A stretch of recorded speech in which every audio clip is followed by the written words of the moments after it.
Itu sondi apa tuh?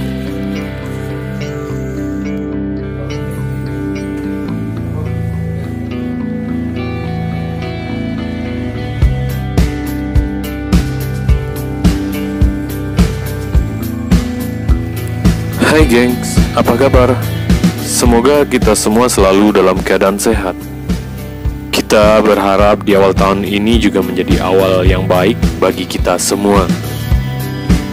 Selalu tetap jaga kesehatan, perbanyak makan buah-buahan, dan jangan lupa berolahraga untuk memperkuat sistem imunitas kita. Sudah lama tidak ngonten yang dikarenakan oleh beberapa hal, dan ditambah lagi akhir-akhir ini cuaca kurang bersahabat. Kali ini saya bersama tim Satria Sarilama Trip Adventure akan menjelajahi jejak-jejak sejarah yang ada di salah satu perbukitan yang ada di Sarilama, Kabupaten 50 Kota, Sumatera Barat, yaitu Bukit Koto. Kami juga menyeberangi jembatan bambu menuju kaki Bukit Koto.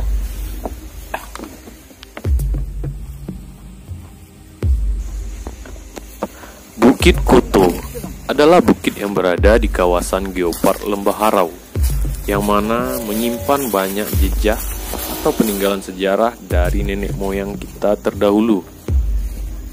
Banyak cerita-cerita, tambo, dan juga mistik yang ada di bukit tersebut.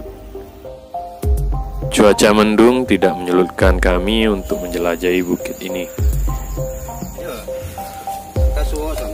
Bukit Koto adalah salah satu bukit batu yang memiliki ketinggian dari 600 sampai 700 meter dari permukaan laut.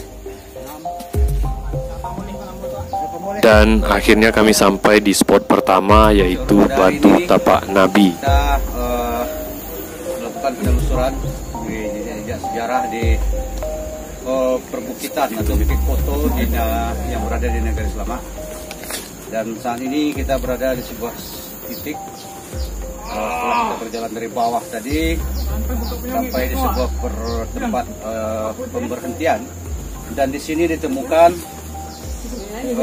kalau menurut dongeng dari orang tua-tua kita dulu, legendanya ada sebuah batu yang menyerupai jejak telapak kaki. Dan cerita yang turun-temurun dari nenek moyang kita, jejak tapak kaki itu disebut dengan jejak tapak Nabi. Walau-alam apakah betul atau tidak, ataukah ini terbentuk karena fenomena alam, tapi yang jelas batu tersebut berbentuk tumit orang besar, yang mana menurut cerita, batu itu berbentuk jejak lompatan yang berjarak 5 km, yang mana ujung kakinya berada di daerah Lembah Harau. Menurut tambo atau cerita yang beredar di masyarakat mengatakan itu adalah jejak tapak Nabi, namun belum pasti dengan kebenarannya. Dan kami melanjutkan perjalanan menuju spot yang kedua, yaitu kuburan tua. Apa tuh? Baik, kita sampai di spot kedua dari penjelajahan di Bukit Koto ini. Ini adalah konon menurut ceritanya, dan pembuktiannya masih ada sampai sekarang. Di lokasi ini adalah lokasi pemakaman. Dan dapat kita lihat di depan kita ini ada sebuah batu nisan. Yang kalau kita lihat, kita coba goyang batu ini dengan 4 orang, ini tidak mampu untuk menggerakkan batu itu sendiri. Jadi diperkirakan batu ini sudah berada, mungkin sudah ratusan tahun dia dari bukit ini, sehingga nampak seperti memang batu nisan yang bukan batu nisan kuburan pada masa sekarang.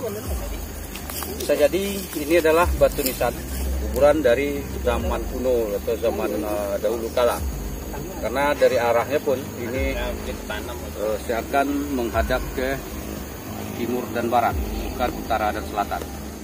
Nah, bisa jadi ketika nisan ini sudah ada di sini, peradaban Islam belum masuk ke daerah ini. Dan dari sini juga membuktikan bahwasannya di perbukitan ini di ujungnya ada perkampungan. perkampungan. Kalau tidak ada perkampungan, siapa yang mau mengantarkan jenazah sampai ke atas puncak bukit ini dengan rute yang kita lewati begitu beratnya tadi.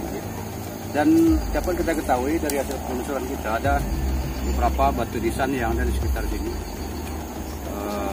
Ada sekitar 100-an batu nisan yang ada di sekitar ini. Kalau kita buka lahan ini pasti banyak batu nisan itu.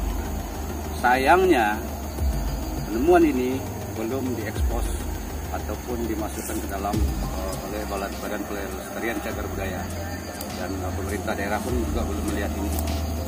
Dan dengan penelusuran kita, batu ini adalah batu nisan kuno yang diperkirakan sudah ada sebelum peradaban Islam masuk ke Sumatera Barat, yang mana batu nisan ini mengarah ke Gunung Sago dan Gunung Merapi, yang sama halnya dengan bukti peradaban seperti batuan purba menhir yang berada di daerah Mae yang juga mengarah ke gunung tersebut.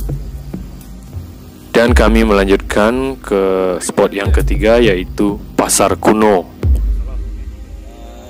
Kami menemukan beberapa pecahan tembikar di sekitar puncak Bukit Koto, dan ini jelas terlihat bahwa dari tanah, murni dari tanah. Jadi ini diperkirakan umurnya bisa jadi ratusan atau ribuan tahun ya.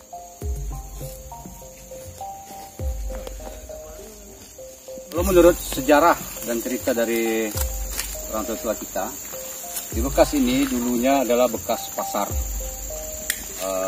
lama, pasar kuno, ketika ada kehidupan di atas puncak bukit ini. Dan terbukti memang beberapa waktu yang lalu ada beberapa orang yang mencoba mencari pembuktian dari pasar itu, dan ditemukan beberapa alat-alat ataupun peninggalan-peninggalan zaman lama seperti pecah-pecahan piring, pecahan tembikar. Dan kalau memang kita adakan penelitian dan penggalian dengan cara teknologi arkeolog, mungkin masih bisa banyak yang kita temukan di bawah ini tentang jejak peninggalan sejarah orang tua kita. Batang kayu gadis, kalau orang sini menyebutnya batang kayu gadis. Dan dipercayai pohon itu keramat.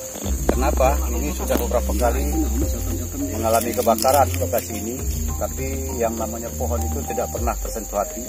Dan di bawah pohon itu ada fondasi surau ataupun langgar pada zaman dahulu, yang menurut cerita dari orang tua kita itu adalah surau Angkulabai.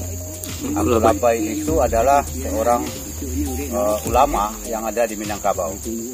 Dan pondasi surau itu masih bisa kita temukan sampai hari ini. Ada, kalau tidak salah, ada sekitar 16 batu pondasi, yang ada satu batu yang memang keramat.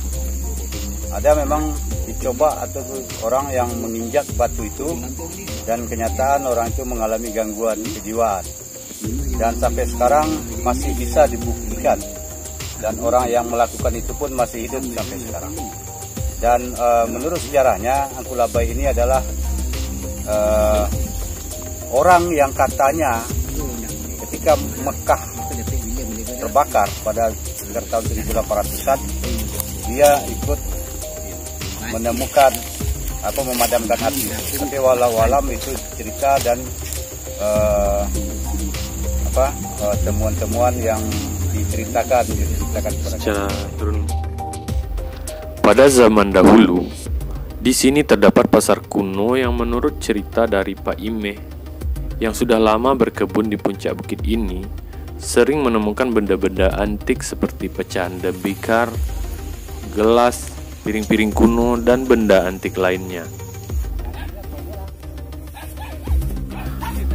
Dan di sebelah kebun Pak Imeh terdapat kayu keramat yang biasa disebut dengan kayu gadih, yang di bawahnya ada pondasi-pondasi surau lama yang dulunya dihuni oleh Angkulabai sebagai penjaga surau tersebut.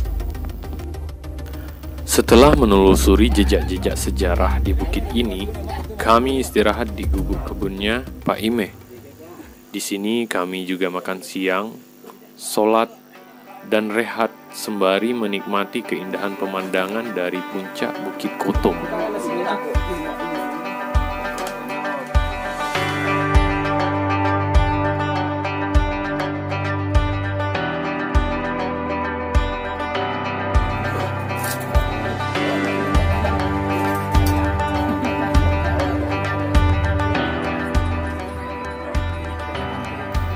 Setelah istirahat lebih kurang 1 jam, kami memutuskan untuk melanjutkan perjalanan pulang.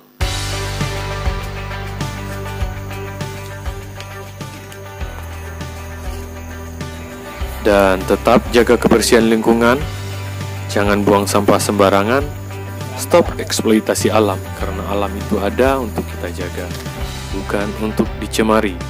Salam eksplorasi, salam lestari.